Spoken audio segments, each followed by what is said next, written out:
Now, a defective drone in Iraq may have helped in keeping a wider conflict from escalating in the Middle East involving the United States. We're talking about the drone which was launched by the Erbil Air Base by Iranian-backed militia on October 26th. In brief, an explosives-filled drone hit the roof of a building housing U.S. troops on a base in Erbil. Now, the drone did not explode. If it had, dozens of troops inside could have been injured or even killed. This could have led to a bigger response from the United States side. The incident was among at least 40 separate drone and rocket attacks that have been launched at U.S. forces by Iranian-backed militias in Iraq and Syria over the past 3 weeks.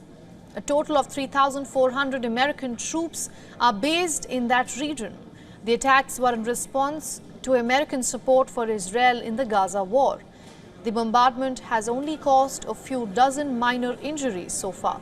Many of the rockets and one-way attack drones were intercepted by U.S. air defenses.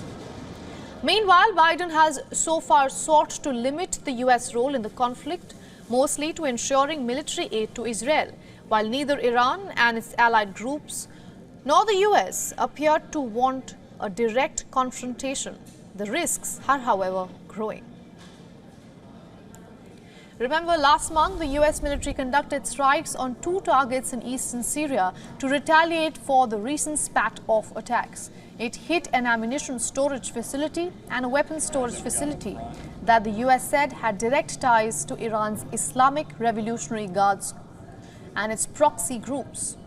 While they have not said that Iran is directing the attacks, the U.S. has often said that Iran is responsible for funding, arming, equipping, and even training the groups.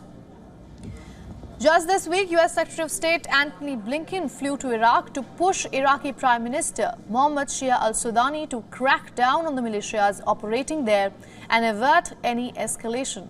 After which, the Prime Minister met with the commanders of about a dozen militia groups in Baghdad to press the groups to halt their attacks on U.S. forces.